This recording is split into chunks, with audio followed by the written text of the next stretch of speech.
chaos. Everything was very, very stratified here socially. So the ladies were seated down here below, and the men were in the two galleries, both sides, and the hoi polloi were at the back with the riffraff. And the music, of course, came from the back of the church, up in the organ gallery. And it was raining down on the congregation, but exactly at the moment when the ladies made their grand entrance. And given the fact this is Germany, there was a huge amount of social greetings. Wie geht es Ihnen, gnädige Frau? That sort of thing.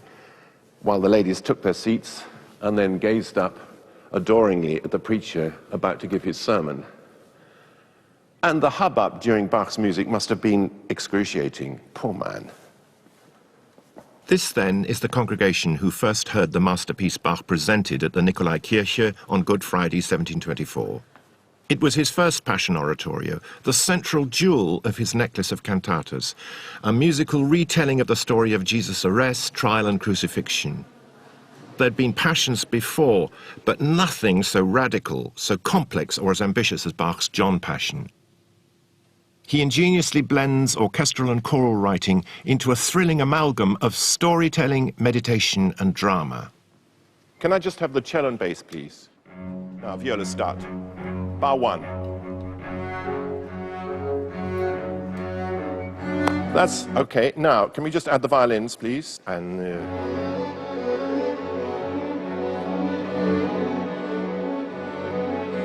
good, that's it. Right, thank you. And just flutes and oboes, please. And one.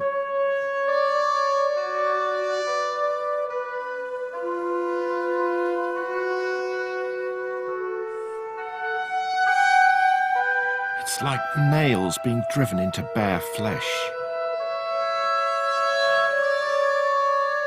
That's it, that's it, that's it. In this opening chorus, he does something which none of the other people had done, which is to set up a huge dynamic tension between this turbulence in the orchestra going on and this tremendous acclamation of Christ in Majesty.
Bach was not trying to write an opera. Bach's purpose was to draw the listener in, to recreate in front of their ears and eyes the drama of Christ's crucifixion. And his St. John Passion is an extraordinary amalgam of theology and music, religion and politics, drama and wonderful presentation of storytelling.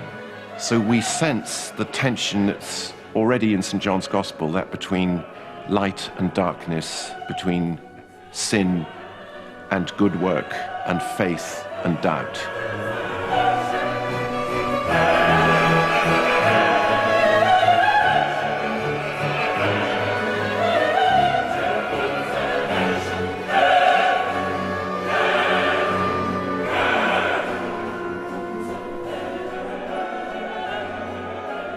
John is particularly remarkable because you could say that in his account of the Passion, everybody else suffers and is perplexed and agonized, and Jesus is utterly stable. I mean, he's not suffering, he's not under things, he sort of stands there Zen-like. over and above them. Zen-like. He's extremely enigmatic. Jesus antwortete, du sagst, ich bin ein König, ich bin dazu geboren und in die Welt kommen, dass ich die Wahrheit zeugen soll. Wer aus der Wahrheit ist, der höret meine Stimme. I mean, in the middle you have Christ's sacrifice, in which he takes upon himself human sin and gives people back grace. That's in the middle. And then on one side of that, there are the individuals in the text, particularly Pilate. Then on either side of that, there is community. There's the mad community. The mob. Of the chorus, the mob, hysterical, paranoid, Yeah. utterly deranged, really. On the other side is the present community, which is in order and sings these sculptural, monumental chorales. So there you have, as you say, ticks all the boxes. He includes the whole thing, the whole human thing, individual, social. And it's a reflection of Lutheran ordered society. It is.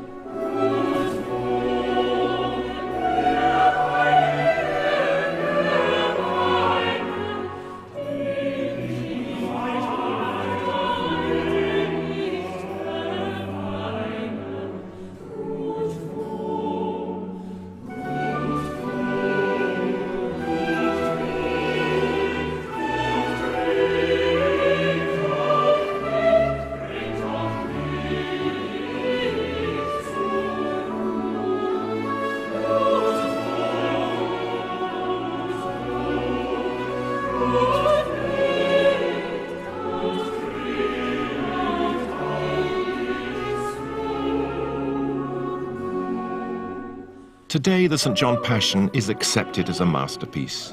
But at its first performance, it didn't please the Leipzig clergy, ever suspicious and alert to the danger of music stealing their thunder. Bach was forced to revise it radically over the next year, and only towards the end of his life was it once again performed in a version close to its original.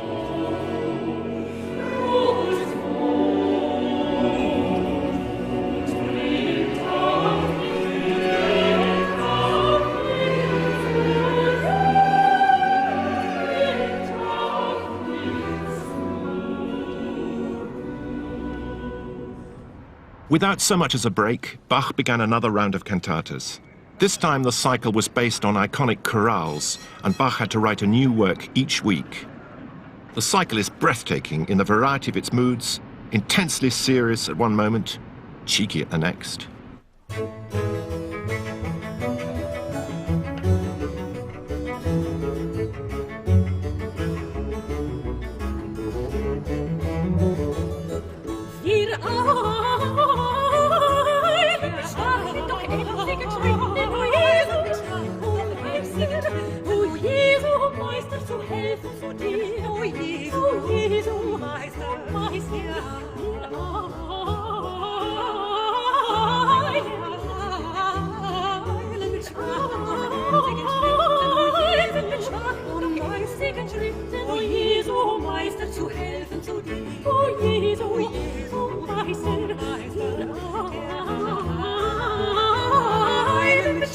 Doch emsigen Schritten, o Jesu, o Meister, zu helfen zu dir, zu dir, zu dir, zu dir. Wir eilen mit schwachen, doch emsigen Schritten, o Jesu, o Meister, zu helfen zu dir, zu dir. Measure him against any of his contemporaries, and there's one thing that makes Bach stick out from all the rest. He didn't write an opera, not a single opera. And yet, at the time, opera was really the gold currency. It was the thing that established careers. It brought with it fame, it brought with it success, it brought with it a lot of money. And Bach would have none of that. In fact, he talked rather disparagingly of those little ditties that you could hear at the Dresden Opera. And yet, his music is intrinsically as dramatic, if not more dramatic, than that of any of the opera composers of the day. Vivaldi, Scarlatti, Telemann, none could match Bach in this respect. Only Handel came close. Everything Bach had learnt up to now, dramatic scene setting to underpin the gospel narration, and subtle musical power to convey contrition and remorse, was poured into his St. Matthew Passion, first performed at the Thomaskirche, Leipzig, on Good Friday, 1727.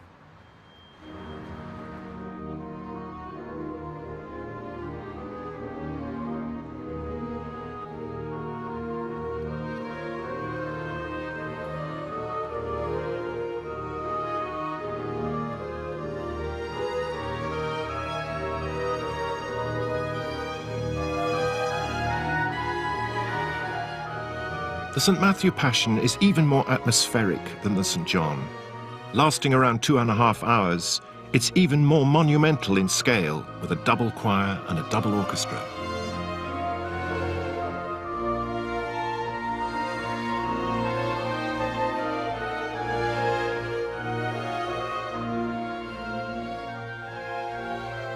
He speaks with the voice of someone whose belief is absolutely rock solid. Goes right to the roots of his being. He believes this, every word of this. It is true. It is completely true. And there's a solidity, a firmness to what comes through in the Passions that I've seen very rarely anywhere else. Jesus sprach zu ihm, du sagst, doch sage ich euch, von nun an wird's geschehen, dass ihr sehen werdet des Menschen Sohn, sitzen zur Rechten der Kraft und kommen in den Wolken des Himmels. You wonder, well, where is there room for Bach's own voice? It's difficult to answer, but I feel there are moments, there are chinks in the drama where you feel that Bach himself is very much present and very much making the decisions.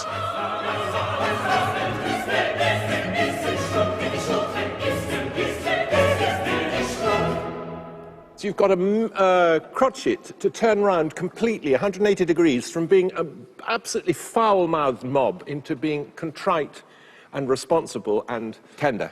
And bewildered. Who's hit you? We don't understand. Go.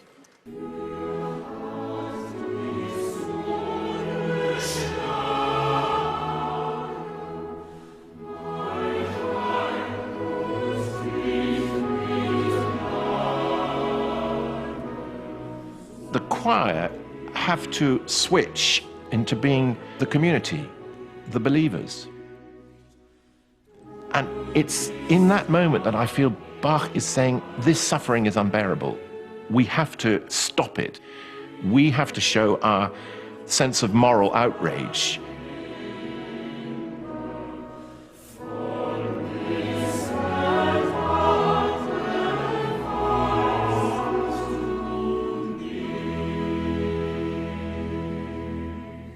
The emotional center of the Matthew Passion is Erbarme dich, Peter's plea for forgiveness, having denied his Christ.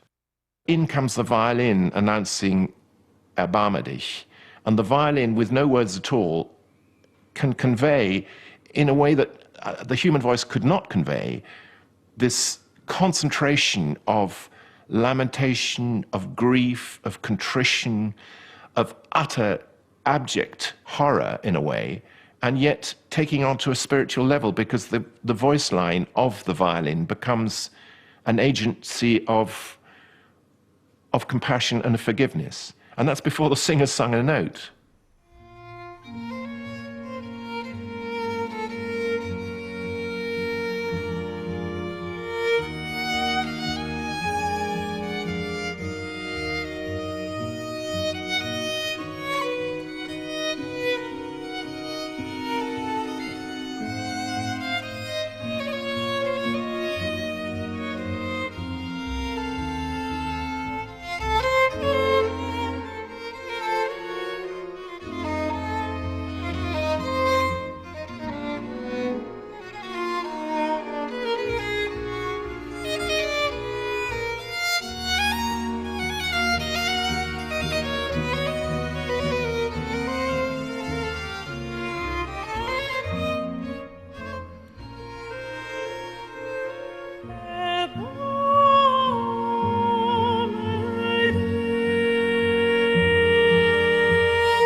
3 years after the St. Matthew Passion, Bach's relationship with his masters began to fall apart.